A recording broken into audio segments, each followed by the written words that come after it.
Jingle bells, everybody, and welcome to Team Early Childhood Podcast, Christmas special of 2021. I'm Aaron Bradbury, your host, and this month we have got a jam-packed 30 to 40-minute podcast with some amazing people from our sector, including David, Naz, Tamsin, and Angelica. Hello, everybody. Hi, Aaron. Hello, Aaron. And It's absolutely lovely to have you here, coming to my Christmas special. So, without further ado, if we could start with you, David, if you could just tell us a little bit about yourself and who you are. Hi, I'm David, and with my wife Anna, we run Paint Pots nurseries in Southampton on the south coast of England. We look after about 1,000 children a week. Lovely, thank you. Angelica. Hello everyone, I'm Angelica and I'm the editor of Early Years Educator magazine, an early years magazine, and it's really focusing on supporting practitioners' voice and the diversity of the sector. Thank you. Naz. Hi, I'm Naz. First and foremost, mother of 5 children, and then I'm an early years specialist. I manage a nursery and I I'm director of another one, both in inner city Birmingham. Thank you, Naz. You're also a dab hand at sharing lots of food pictures on Twitter as well. and I'm not chopping, Aaron. No, usually you're not chopping. I just had to throw that out I'm not cooking. And last but not least, Tamsin. Hello, so I'm Tamsin Grimmer and I'm an early years consultant, author and lecturer, and I'm the director of Linden Learning Early Years as well. Oh, and I'm a parent of 3 girls. I should have said that first, like Naz. Oh, don't worry. Well, can I just say it's an absolute pleasure to have all 4 of you here. I chose you 4 because I know that you're all doing some really exciting things, and we've all connected in 2021, haven't we? We've kind of connected, and we've got kind of, you know, a really good discussion around early childhood. So I think we'll start off really with just a chit chat on general 2021. How have you all found it? Angelica, could we start with you? Yes, certainly. So yeah, 2021 was an interesting year. It's been full of highs and lows, I think, with the pandemic and everything happening. It's been a busy year in terms of the sector, certainly, the new EYFS and everything. I'd say, to be honest, for me personally, the high of 2021 for me was starting as editor at Early Years Educator, because this has really allowed me to make so many more connections with the wonderful early years sector. And I feel like I was able to be more connected with the sector throughout all these highs and lows, as I mentioned at the beginning. It's just been brilliant to be able to dip in and out more of what's happening in the sector, being able to see the amazing practice throughout the pandemic and really be able to have these in-depth discussions with practitioners and get to know exactly what they've been going through, because I'm not in practice anymore. And so many conversations that I've had with practitioners, I was thinking, I don't envy them. They're having such a difficult time throughout the pandemic. And I remember my time as a practitioner, and that was hard enough, you know, day to day. It's a challenging place to be in the early years. Very rewarding, but day to day it's very challenging. So it's been humbling to be able to kind of have these connections with practitioners and to have them really share their practice with me. Yeah, I mean, that's one thing that I did notice about Early Years Educator is that there's that real connection to practice, and that practitioner voice comes through really, really strongly. And I agree, you know, I think it was, you're like a breath of fresh air, Angelica, with the publication, really. It's really, really lovely to see. David, what's been your highlight of 2021? For me, I think it's about people. About young people and older people. I think if the pandemic has taught us anything, it's about what's really important in our life. And for me, that's about love and relationships. And for our children that may be impacted by what's going on in the home or out the wider world, it's one of the brilliant things about early years sector that we have managed to create sanctuaries, places of normality that children and their carers can come into, practitioners, and just experience relationships with one another and with adults where it's apart from that world. And I think that's been the real focus for us and for all early years settings. You know, it's almost the bonus that we've had, that we've got that privilege of allowing children to be themselves. And you can almost sense that as they come through the door. There's a palpable sense of relief. It is somewhere where I can just play and be normal. You know, we don't have to have masks on when we're playing with our friends. We haven't got all those things that are going on in the outside world. And I would say that's the same for our team, that whatever cares you've got at home and so on, focusing on the children doesn't eliminate those, but it enables us to have a refocus on what's important in life. Yeah, I mean, I think sometimes we have to reevaluate. You know, I mean, COVID can really take over, can't it? The focus, but actually, we shouldn't lose the focus of the children and people, as you say, David. It's if anything has taught us, it's you know, kindness is probably the best thing that we can offer at the moment to each other. Naz, what's been your highlight of 2021? Oh gosh, do you know what? 2021 has probably been my year of reflection, which I never would have done if COVID hadn't happened. Yeah. So towards the end of 2020, I changed lots of things. You know, I decided I was going to do things differently, wind down. So then January 2021, we sort of started positive, and then we had the mini lockdown with schools. But I echo what David said about relationships. One of the things that it really taught me is how we need to nurture the relationships, especially in early years with parents and children, because it was the first time I saw a lot of desperate families, desperate children. You know, we had to open a food bank, which I've never done at nursery, and also being compassionate, but also with my staff.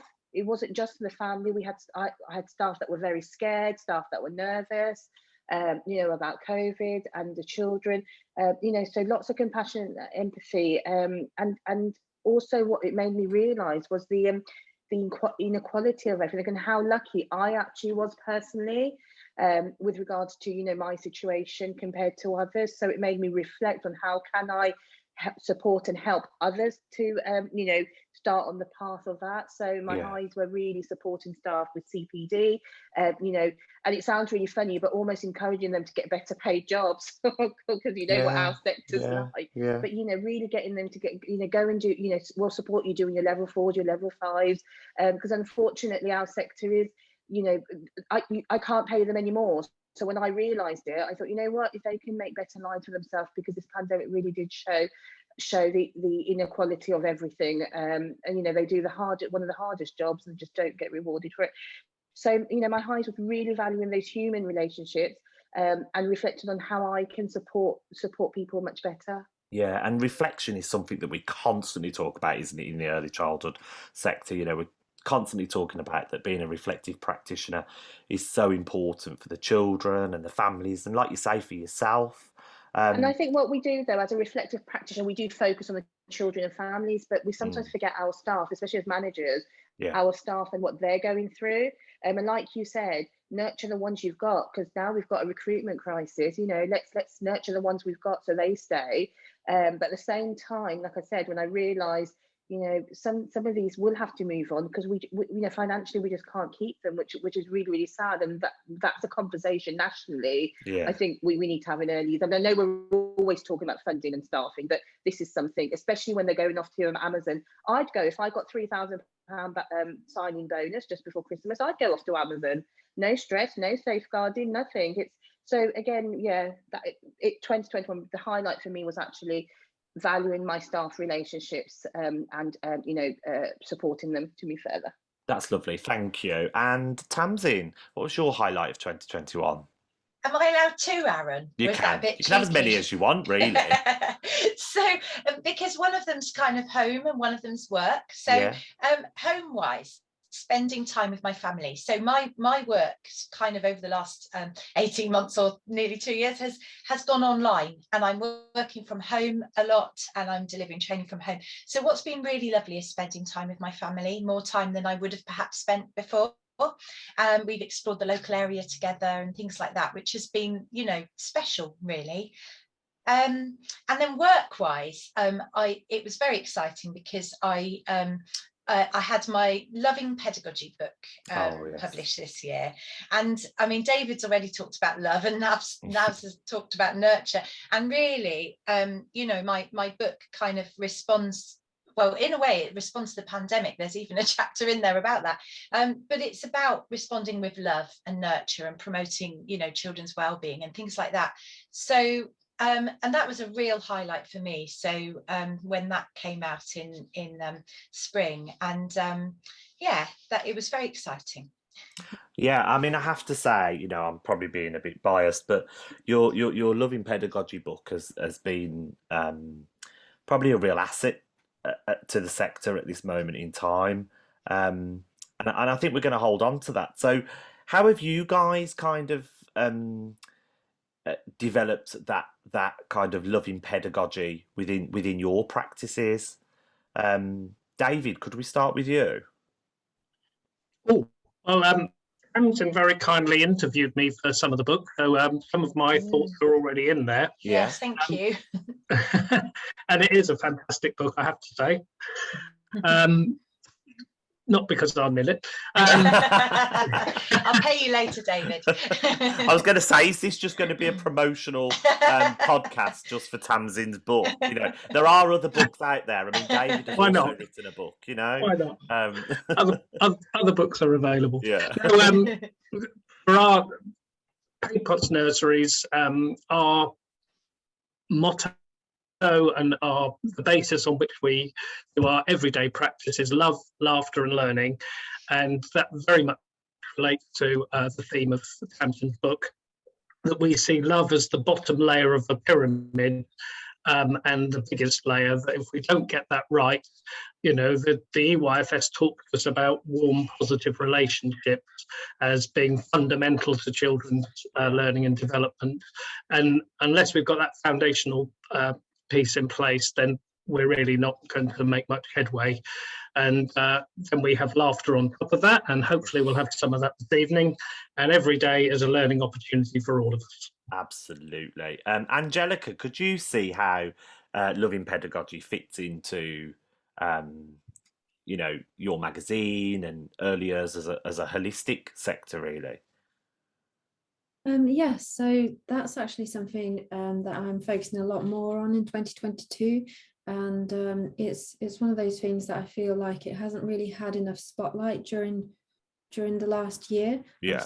Tamsin's book kind of bringing it to light, but I feel like it's one of those topics, kind of loving children and the comfort that we give children, that compassion.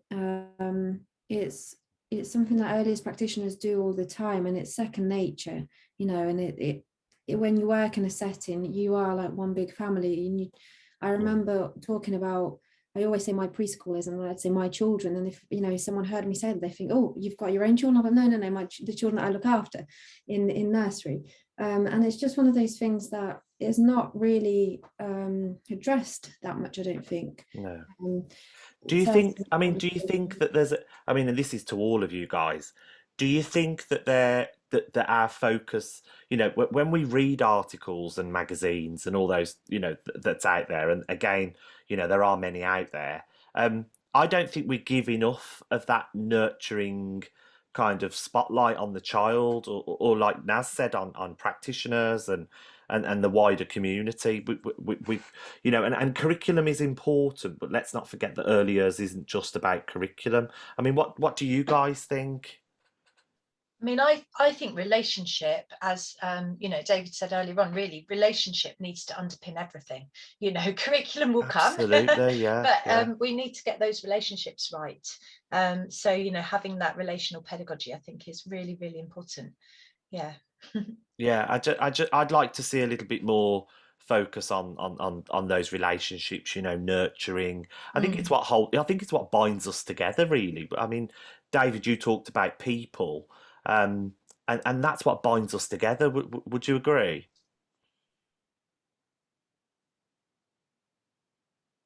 Yeah, absolutely. It's fundamental. That's what we're Yeah, here for. It's about having, a philosophy of education in a holistic sense, but yeah, it's also about, what it means to be human. What is it we're doing? And there isn't a split between care, and sometimes the word childcare is used as a pejorative, yeah. and education. The two are come together in what we're doing for children. We want them to be the best version of themselves, Mm. to fulfill their potential, and that is rooted in relationship, isn't it? Absolutely. And I mean, for me, I mean, I haven't really give you my highlight of 2021, but if anything, it's probably made me, I think going back to what Naz said, it's made me probably slow down and be a little bit more reflective. I know lots of people think that I'm still not that slow at doing things, but you know, um, it has made me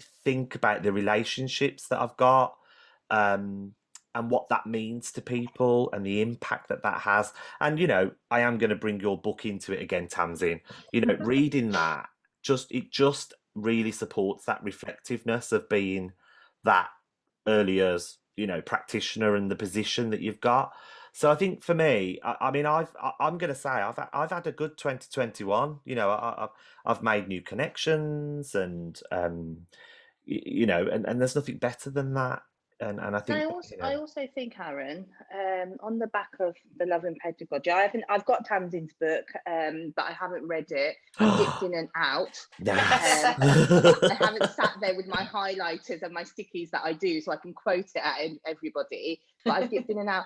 I would really like to see PSED or relationships actually being given more importance in inspections and in any sort of measuring scheme that we do currently for early years, Yeah, because in the 0 to 5, especially over these last 2 years, the relationships have been so important, and keeping children safe, secure, out of harm. yeah, If you don't form those relationships, if you don't form, I mean, David's was love, laughter and learning, and ours is happy, confident and independent children. If you don't have those and those cannot happen without those relationships, but they're not measured. So when Ofsted do come out, we're measured on our curriculum, where they might touch a bit upon settling in or something, but sometimes we have to work 6 months with a child to make sure that child's even going to sit at a table to write, or on the floor to write, or chalk or yeah, whatever. But we have had to invest, or staff have had to invest 6 months of settling with that child and the family. And I don't know, I mean, if you know anything about me, I'm very much about the family first, because you if the are. family's Yeah, not yeah, settled, yeah. the child's never going to be settled. So No. we have to build those relationships up. And during COVID, that, especially if we were doing distant home learning or, distance learning, it was a struggle. And, Mm. making sure, especially in Birmingham with the safeguarding records we've got, making sure that we're really keeping these children safe. And that's why I think those We're not much relationship better skills. over the border, Naz, to be fair, Oh but no, well, the you whole know, country's gone. Yeah, I yeah, think yeah, it's all thing. But I just think it's so important, that loving pedagogy. And like you said, you don't see it in articles, you don't see it in no, those big papers, no, but so much goes into it from our early years practitioners, and it drains them. And that's again how we as managers need to support them. It's not just about supervision in, talking about safeguard. It's about nurturing them as well and giving yeah. them the love. So your loving pedagogy has to go across the whole board. Oh well, Angelica, I can see a whole series here. You know, your magazine's just going to be full of loving pedagogy and nurturing.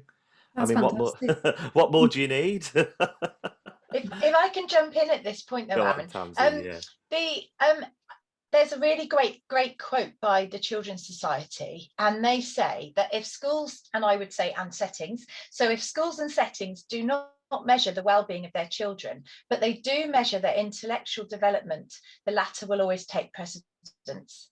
So I think there's something to be said here for, like Naz was saying, I think we need to be measuring well-being and yeah, actually focusing on that and looking at the nurture in a more formal capacity, because otherwise, if we're only ever measuring more kind of academic type of stuff, then yeah. what's that saying about what we see as being important?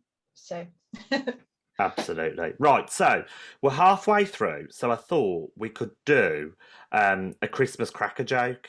Oh. So I'm going to start with one. Please laugh and don't leave me hanging. And then I'm just going to randomly ask one of you guys for one. So here's my Christmas cracker joke. Are you ready for it? Are you ready, David?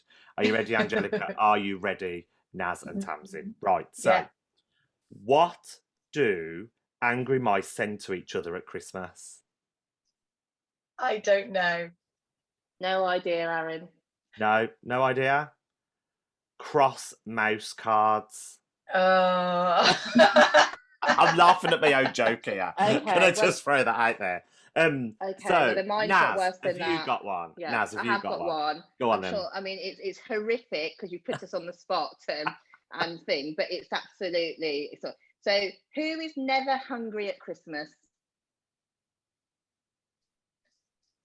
Oh, Mm. there's going to be a pun in there, but Yeah, it's not coming to me. Haven't got All a clue. right. Who's never hungry at Christmas? The turkey, because it's always stuffed. It's awful, gosh, but it is. They are literally awful, aren't they? But they do make you laugh on Christmas Day when you've had a good Christmas dinner and you've had a few glasses of wine, or maybe not. But they are quite funny. Angelica, have you got one? I have got one. Oh, go on then.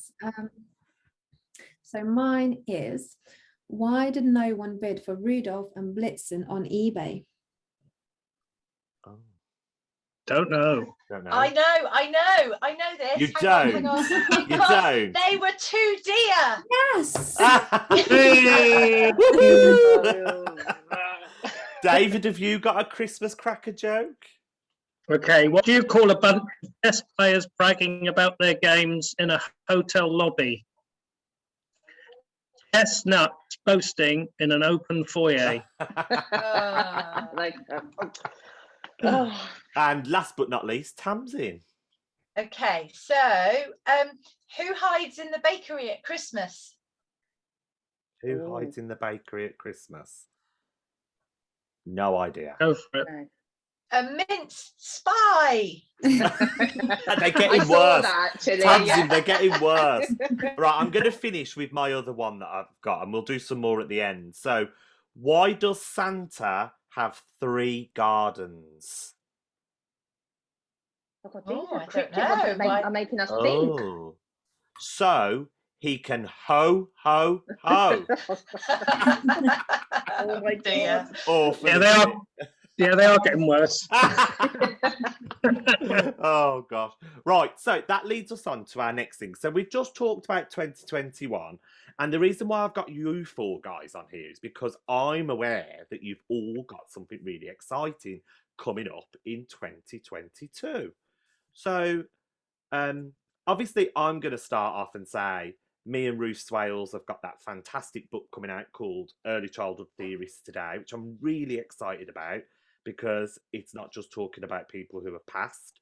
We've got some really good contemporary people in there. So I can't wait for you all to see that book. And all 4 of you are already on my list to send a free copy to.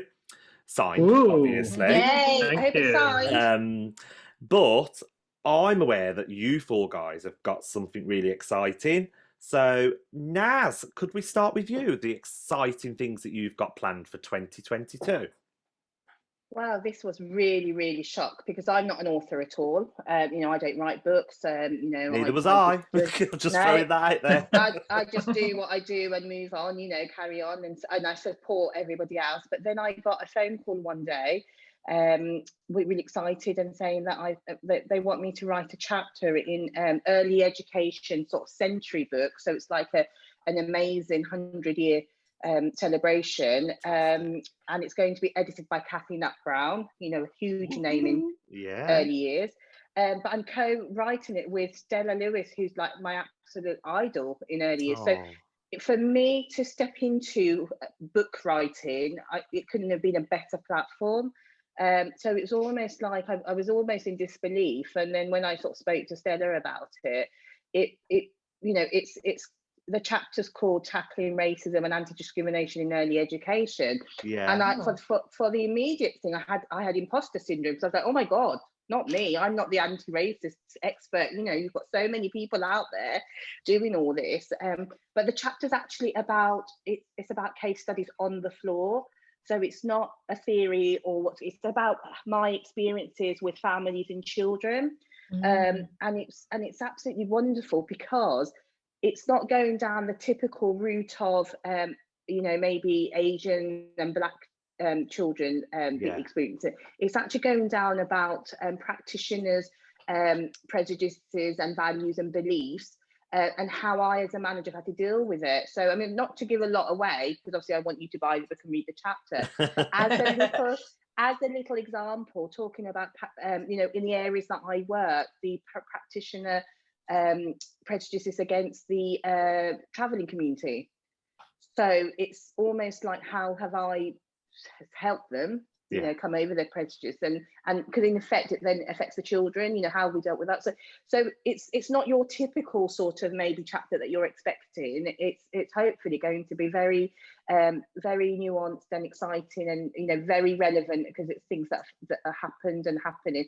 And I'm hoping that it will support leaders, managers, practitioners, parents, children, to actually, how would I deal with this? You know, here's Naz, she's done this, you know, is it some, you know, can I do it that way, or have I got a better way of doing it? So yeah, I was just absolutely, and you know, the fact it's like it's going to be a textbook that students use as well. Fabulous. Like, yeah. Whoa.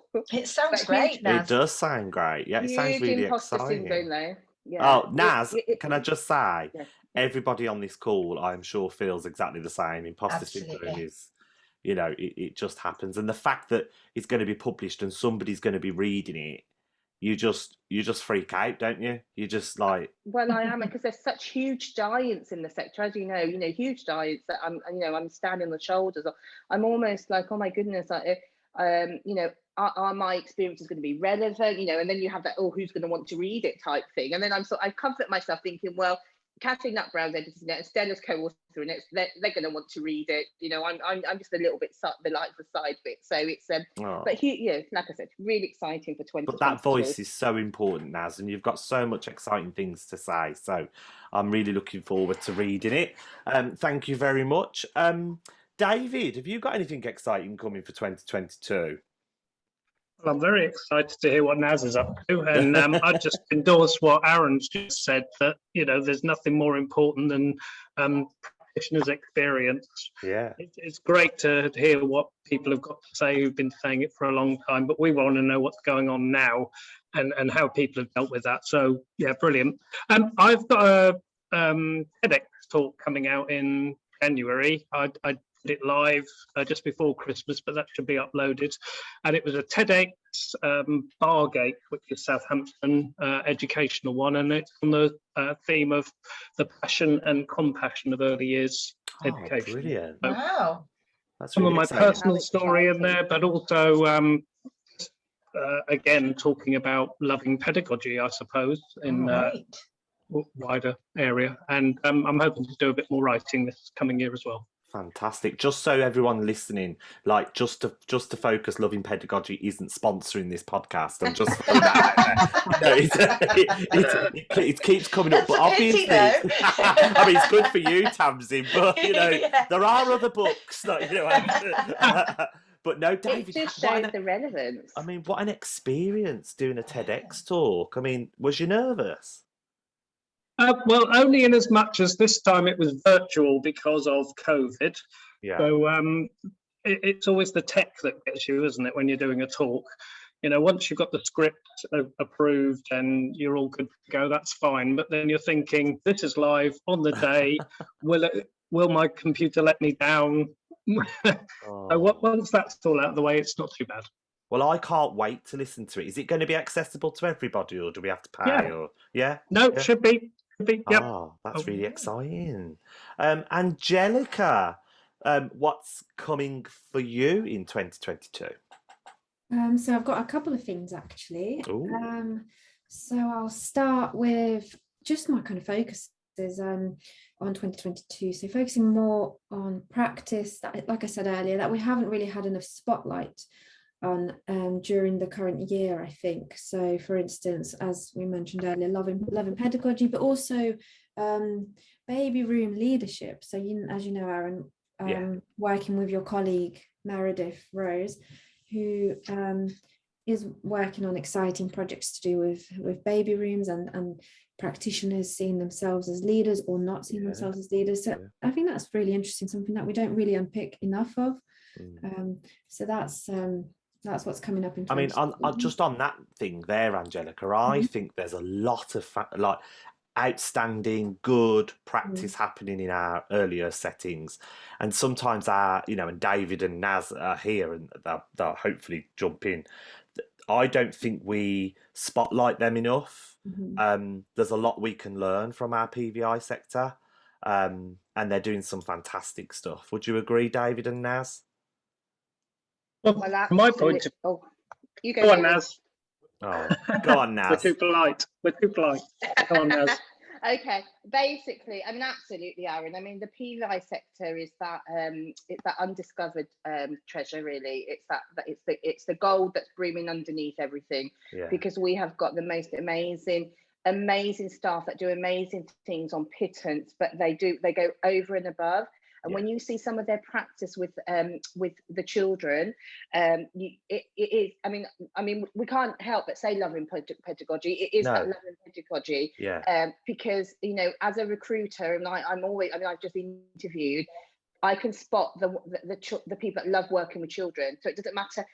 I don't worry if someone's paperwork's not right. I don't worry if someone's got other issues. If I know, if I can feel that they love working with children, I build on that. So interesting what Angelica said about leadership. I'm very much for CPD. So I'm like, I will push them to get extra qualifications. I'll look for training. I'll look at support. We look at peer-to-peer mentorship.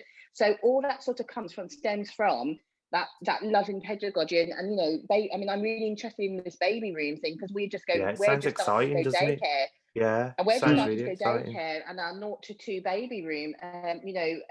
But our biggest issue is, and I know David will agree with us, is that we just can't pay people enough, so then they move on, and we lose lovely staff that and they do want to stay, but obviously people have got bills to pay and things like that. So Dave. I think when it comes to pay and status, that we've got a problem really with our educational policy in general, where the hierarchy promotes tertiary education above secondary education and so on down the levels. And really, we should be investing in children 0 to above everything else, because that's where the foundational work needs to take place, because of neuroscience, because of that brain development, and because children need that nurture and care and input at that level. And particularly if we're talking about inequality across society, we're always fixing problems in the later years. We're not addressing the root causes, and those are societal problems, and we're getting into politics there. But in terms of education, we're not flagging that up, and we're not putting in what needs to be done to help our practitioners to be the best that they can in terms of their expertise. So anything that's going to come out for that would be a very welcome resource. Well, I can see, I bet you any money, Angelica's sitting there now, aren't you, Angelica, writing all this down, thinking, that's an article, that's an article, that's an article. I'll be contacting all of you. You mentioned... Let's write an article about that. Angelica, sorry for butting in, but obviously your conversation is so on trend that I just had to kind of bring in, our people who are in the PVI sector. So I just want to, I am an advocate for the whole of the earlier sector, but I think, hats off to our PVI colleagues as well, who are doing an amazing job at the moment. And there is some fantastic leadership, leading pedagogy, and loving pedagogy, all happening in one. Sorry, Angelica, back to you. Well, one of the other things I think links to what we were saying in terms of kind of upskilling the sector and CPD is what I really would like to do is connect with students even more. So they are our future practitioners. And over the last 6 months since being editor of EYE, I've been working on including students more and more in the magazine. But now I'd like to take it even further and really include student voice in every issue of the magazine and see what their kind of fresh pair of eyes can see in the sector, what kind of perspective they have, you know, as these enthusiastic new practitioners who haven't been in practice yet, or perhaps practitioners who have been in practice but they're new to studying, and then it's the first time they're really dipping into all this theory and research, and how do they see the linking of theory to practice. So I think we need a lot more of that. Absolutely. I mean, I've got to say one thing that since you've taken over the magazine, for me, Angelica, you know, I'm a great advocate for EYE now, because you've got those voices of practitioners. You know, it's not just the people like us, like me, sorry, who have been out of practice for a few years that just thinks, oh, do you know, I'll write an article, and it's so refreshing to hear those voices from practice, you know. And it's lovely to actually meet the editor. You know, I know we see you every week. You know, you're quite visible, and it's just really lovely. And everyone's talking about it.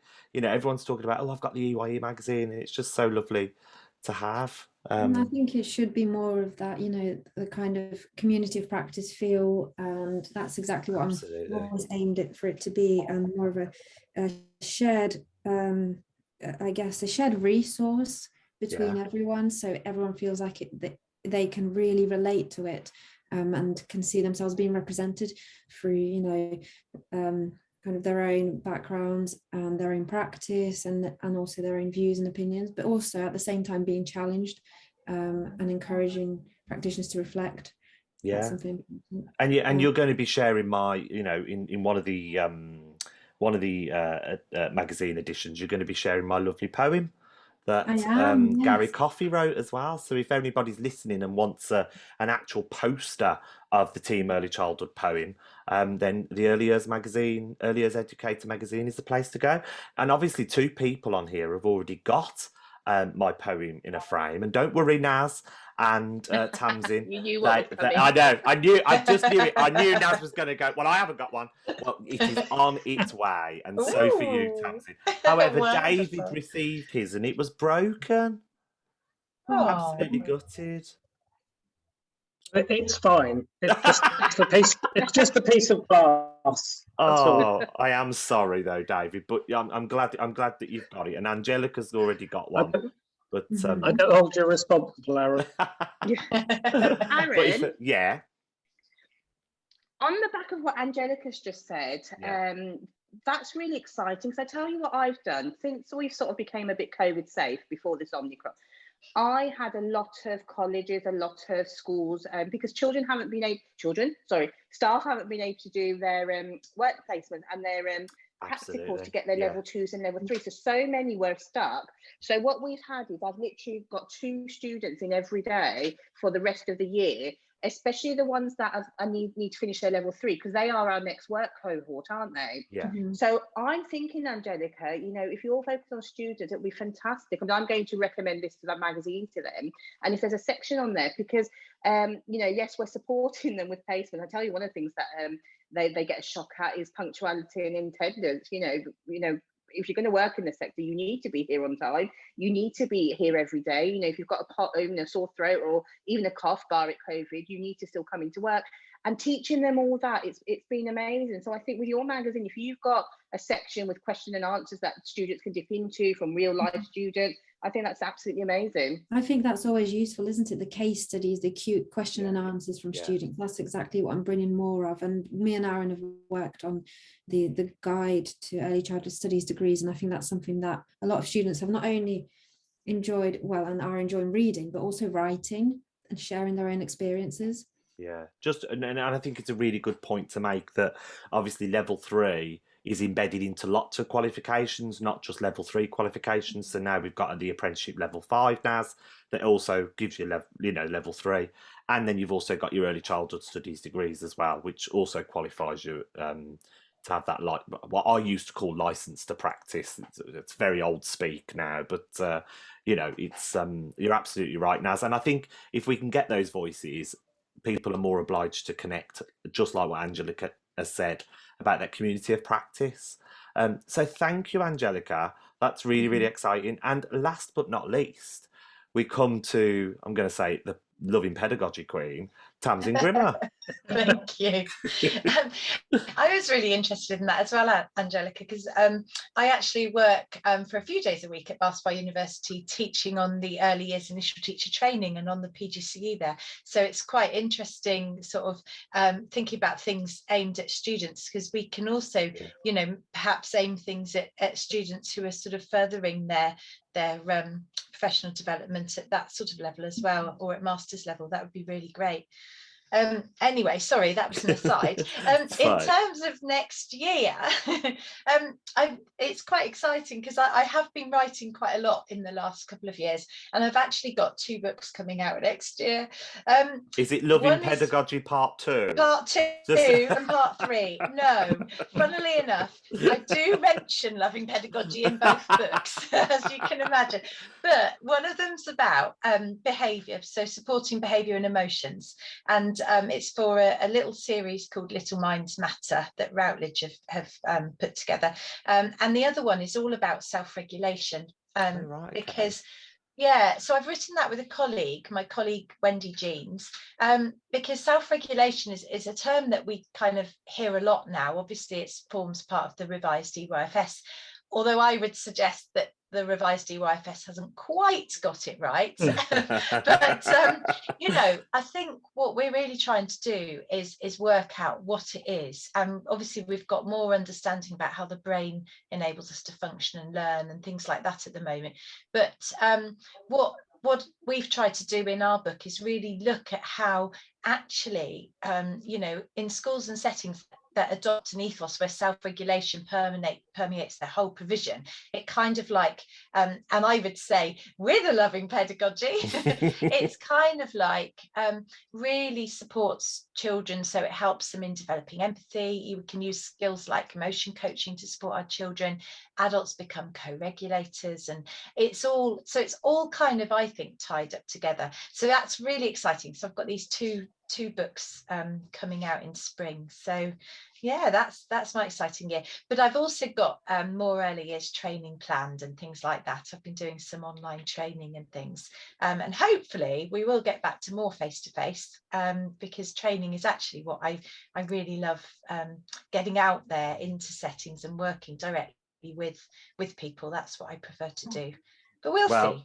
I mean, for me, I'm hoping to get every single one of you guys up to Nottingham Trent Uni to come and speak to our early childhood studies students, because I think, you know, everything that you're all saying, that's the message I want to get through to our next practitioners. And now's it's a day out in Nottingham. What more do you need?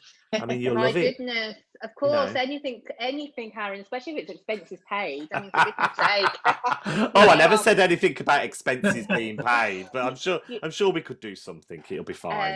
But definitely with our next, because we've got so many practitioners leaving, the government's not doing anything. So us in the sector have got to keep that moving, because at one point we won't have any practitioners. So like I said, I've got my level 2s and I've got my level 3s. I've got my little year 10s doing their little week as well. And it's really interesting as to, and then obviously you've got your degree students and you've got your EYTS. And this is for another maybe conversation, Aaron, is the actual EYTS qualification, which I got. But I think we need a huge conversation about that. Well, maybe that could be a discussion with you and Tamsin talking about EYITT for another podcast. You know, that sounds like a great idea. Because when I'm looking at CPD for my experienced practitioners, I mean, I'm this level 5 that's come out. I've got 2 booked on that. Oh, fantastic! Because I said to them, look, you know, it's going to be free, but I think it's a few £100s. You're not going to have £27,000 debt like I've got, you know, with a degree. It's on the job, and it's really exciting. And hopefully they will then top it up with a level 6, and you've got a degree without even paying a penny. So all this CPD in early years, and it needs to be taken more seriously. We need investment in it, and new people coming into the sector need to know that the government's serious about them and they're going to invest in them, because this is what happens. We have a hype. People come in and then they disappear, and then they've moved on and we've lost it, and they're not doing anything. So we in the early years sectors, managers, directors, we need to be nurturing and trying to keep Absolutely. staff. And I think for me, Naz, I mean, I wrote an article last month actually in Early Years Educator, which is basically we need to utilise what we've got. There is lots of exciting opportunities out there for CPD, for example, like the apprenticeship.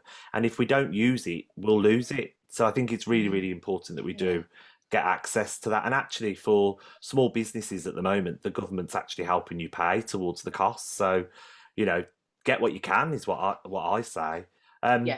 Okay, so it is bringing us near the end, and normally, you know, I normally do grant you 3 wishes, but before we do the wishes, the Christmas wishes, I want us to do another Christmas cracker joke. So it's just got to happen before we finish. So I'm going to start off with mine again because obviously mine are absolutely awful. So what does Miley Cyrus have at Christmas? No. Oh, I don't Anyone? know. Does anybody know who Miley Cyrus is? Hannah Montana, Yes. of course we do. Cool. Okay, so what does Miley Cyrus have at Oh, Christmas? twerking. Twerky. Okay. Oh God. It gets worse. Yeah. Naz, have you got one? I have got one, another bad one. I suppose we're on the trend of it sort of starts bad and gets worse and worse. But here you go. What does Santa do when his elves misbehave? Oh.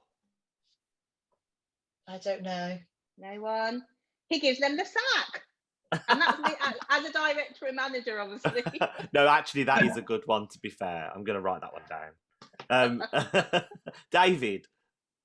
My favourite saying is, as one door closes, another one opens, which is why I've already eaten all the chocolate in my advent calendar. Angelica? Oh, my one's quite cute, actually. It's not as kind of as cheesy as the other one. Mine is, what did the stamp say to the Christmas card? Don't know. I don't know. It said, stick with me and we'll go places. Oh, that's a nice one. And Tamsin? What does Santa suffer from if he gets stuck in the chimney? Oh God. Mm. Claustrophobia. Oh. I was going to say something about obesity. Andy, that's where my mind was going. He'd eaten too much. No. He was claustrophobic. Healthy eating. Healthy eating, absolutely. Well, guys, I just want to say, before we move on to our Christmas wishes, thank you so much for coming and having a chat with me, specifically for Team Early Childhood podcast Christmas special. It's been an absolute blast, and I think we've really kind of chatted and heard some really positive things that are coming our way in 2022. So without further ado, I'm going to ask you what your Christmas wish and special message to the early childhood sector is. So I'm going to start with Tamsin. Oh my goodness. So a Christmas wish for other people would be for them to feel really valued over the next year in their wonderful job that they do, loving our youngest children. Is that with a little bit of loving pedagogy? With a little bit or a big bit, with a dollop of. Yeah. Okay, thank you. David? I think my concern for everybody has been just the impact of the pandemic in terms of our well-being, in terms of our mental health and feelings of anxiety. And my wish for everybody in the coming year is that we have some peace and we can have some joy and we can enjoy each other's company and just, you know, what it means to be human and to enjoy one another. Oh, that sounds lovely. So does that mean us four are invited to yours at some point then, David? Absolutely. To have a bit of joy and fun and laughter. And I'm sure Anna could rustle up some fantastic food that she's been sharing on Facebook. Just thought I'd throw that out there because I love food. And so does Naz. So we could. You're very welcome. Oh, that's brilliant. Naz. Okay, well, the first thing is I want to wish all the listeners and all my panelists a very, very Merry Christmas and a Happy New Year. Thanks, Naz. Obviously keep safe, but I think my Christmas wishes everybody, please have some empathy and kindness for what's going on in the world at the moment. You know, it's not just about COVID, it's about Afghanistan, it's about Syria, it's about everything at the moment. You know, we're quite quick to judge people and families and children. We see something and we're very quick that, well, you know, they deserve it. Oh, you know, how dare they come over? So many things out there. But actually, if you take a minute and, you know, think, you know what, I can be kind, I can empathise. You know, that would be my Christmas wish, that everybody actually just, you know, just thought good of people, because there's a lot of good out there. No matter what this government says, there's a lot of good out there. You know, I'd love 2020. I'd love to go to 2020. Just, you know, being human and realise everybody else is human as well. Thank you. And Angelica? I would like to say to the practitioners that you are the experts, and I wish you all of the confidence in yourselves. You have the expertise. Your day-to-day work with children provide you with this invaluable experience. You need to be confident in that you know what you're doing, you know the children in your care, and you know how to best support them and their families. And you need to really value your own knowledge and your work, and shout about it, and be proud of what you're doing. Absolutely. And, you know, I couldn't have wished, if I could put all of your Christmas wishes together, it would be exactly what Team Early Childhood Christmas special is all about. It's about, you know, that reflection, that joy, being with people that really matter.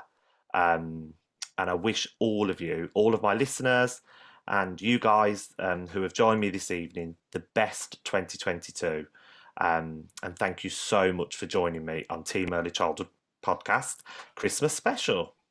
It's been a pleasure. Thank you for having us. Thank you, guys. Yeah, thank you very much. Thank you Lovely. for inviting us. Thank Take you. care. Bye. Take Bye. care. Take Bye-bye. care. Happy Christmas.